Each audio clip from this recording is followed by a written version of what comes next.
does not mean that my account is about weight loss. Today I'm going out on the most challenging run I've ever done. Welcome to the wonderful world of fitness theater. I'm going to break down 3 examples of what not to do if you actually care about weight loss and building muscle. Let's start. I've been getting a lot of comments like this, and I wanted to address it. First off, I just want to say thanks for the comment because it definitely helped this video get seen by more people. Classic influencer move. Turn criticism into clout. But notice something deeper. She never acknowledges why those comments exist. It's because obesity is not some random aesthetic preference. According to the CDC, over 42% of American adults are obese, and that skyrockets risk for heart disease and even certain cancers. And just to clarify, just because I'm a plus-size person posting movement online does not mean that my account is about weight loss. My account is about helping people find movement that they enjoy pain-free. And that, right there, is the problem. Sure, rebounding on a trampoline is fun, but it's barely more effective than a brisk walk. By stripping weight loss from the conversation, she's stripping away the most powerful reason most people even start moving in the first place. Movement that they enjoy pain-free, helping people just like all of these commenters. Many times you don't see plus-size creators that often because we get comments like this all the time. I hid away for a long time, but I realized I had a story and a voice and could help so many others similar to me. I realized that so many people go through some of the similar struggles that I have, issues with their thyroid, autoimmune diseases, struggling to find movement that they enjoy, to get rid of the toxic diet culture that we've grown up with. This became the catch-all excuse to ignore personal responsibility. Are some diet trends toxic? Sure. But dismissing the entire concept of diet as lifestyle is ludicrous. Nutrition is the foundation of health. Your gut microbiome plays a massive role in weight regulation, mental health, and immune function. If we feed it processed junk and oversized portions, no amount of trampoline jumping will save us. And so that's the heart of why I share, is because I want people to know that they are not alone, that they are seen, and that there is hope. And that movement doesn't have to happen for aesthetics or to fit into a certain size, but because movement truly is a gift and not a punishment. Technically true. But let's be honest, most of us do care about how we look, and more importantly, how we feel. Building muscle isn't just about looking strong. It boosts metabolism, improves insulin sensitivity, and massively helps mental health. Countless studies show that resistance training reduces anxiety and depression. Yet, none of that is mentioned. Instead, it's sugar-coated as movement as a gift. I'm always going to get comments like this just naturally because of the body that I have and the kind of content that I create. The more comments that I get, especially ones like this one, the more engagement I get and the more that my videos are seen by the people who truly need to see them. As many of you have mentioned in the comments, all fat activists play semantic games and distance themselves with phrases like the one she said, "the body that I have." Pure denial. And did you catch the part that outrage is good for business? Maybe that's the whole game. Because if she truly wanted her audience to improve their health, she'd risk losing followers by telling the uncomfortable truth. But if they stay overweight, if they stay struggling, they'll keep coming back for reassurance. And reassurance is great for views. So keep commenting, keep engaging into my community. I truly love you and appreciate you so much. So here's my take. This creator isn't evil, but she's incomplete. And saying, "my body," instead of "I'm obese," is irresponsible. If she truly wanted to help, she'd teach her audience how to reclaim their health, not just accept their limitations.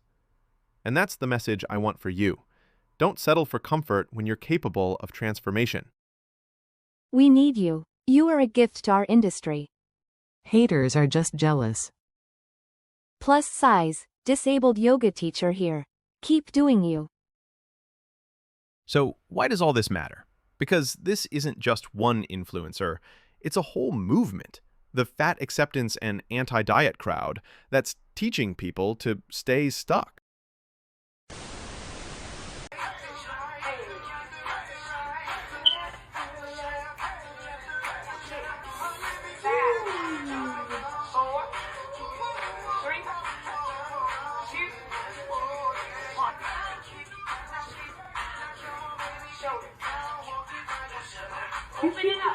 We have to start somewhere? Yes. Start by standing up. This is one of the most ridiculous trends the fitness world has churned out in recent years. The idea that sitting in a chair and waving your arms and legs around is going to transform your body is about as believable as thinking you'll learn to swim by standing in the shower. If someone is recovering from an injury or is extremely limited in mobility, there's a place for gentle seated movement. But for the average person trying to lose fat or improve health, chair workouts are basically the equivalent of fitness cosplay. Walking for 20 minutes does more for you than an hour of flapping your legs while watching TV. And don't even get me started on weight loss. Over 80% of fat loss comes from diet, not chair-bound exercises. You could burn more calories just cleaning your kitchen. Plus, they often create a false sense of accomplishment, like you're doing something, when really, your heart rate barely budges and your muscles never get challenged. If you want real results, stand up. Walk. Lift something heavy. Chair workouts are so hard. I was doing them when I had a broken foot and wow, my core works so much more. Okay, 'cause I have a desk job and I needed to know this exists. Today I'm going out on the most challenging run I've ever done. It's like 70 degrees, so this is the fit. Got new shoes for the occasion. Doing a little warm-up walk. Gotta make sure I'm good and warm before I run. I'm about half a mile in, and I'm gonna run a whole mile. After these stairs, I'm running again. I'm about halfway through mile 2. Feeling rough, but I'm okay. I timed it perfectly to end at my favorite spot, and now I've got about a mile to walk back to my car. Whew. And now I'm done and can go home and nap. I'm gonna nap. Let's talk about this most challenging run she's so proud of. Because this is exactly the kind of content that looks inspiring, but is actually setting people up for failure. If you are obese, and I mean carrying hundreds of extra pounds, running is not your friend. At least not yet. Think about what running really is. Every single step is a mini single-leg jump, and with each landing, your joints absorb about 2.5 to 3 times your body weight. So if someone weighs 300 pounds, that's nearly 900 pounds of force smashing into their knees, hips, and ankles with every stride. Multiply that by thousands of steps over a mile, and you've basically turned your cartilage into a chew toy. And for what? A few extra calories burned compared to a brisk walk? Or maybe for views and engagement? You'd burn almost the same amount with far less damage by walking uphill. It's painful to watch someone run when they're clearly struggling to even walk. She cannot walk half a mile without gasping. How much weight have you lost? You look amazing. 3 perfect examples of how fat influencers sugarcoat hard truths to sell comfort. Here's the reality no one wants to say out loud. Fat loss is about diet first, about fixing your gut microbiome, eating real food, controlling calories, and prioritizing protein. It's about lifting weights to build muscle and support mental health. And yes, it's about movement, but movement that challenges you, not just entertains you. Thanks for watching.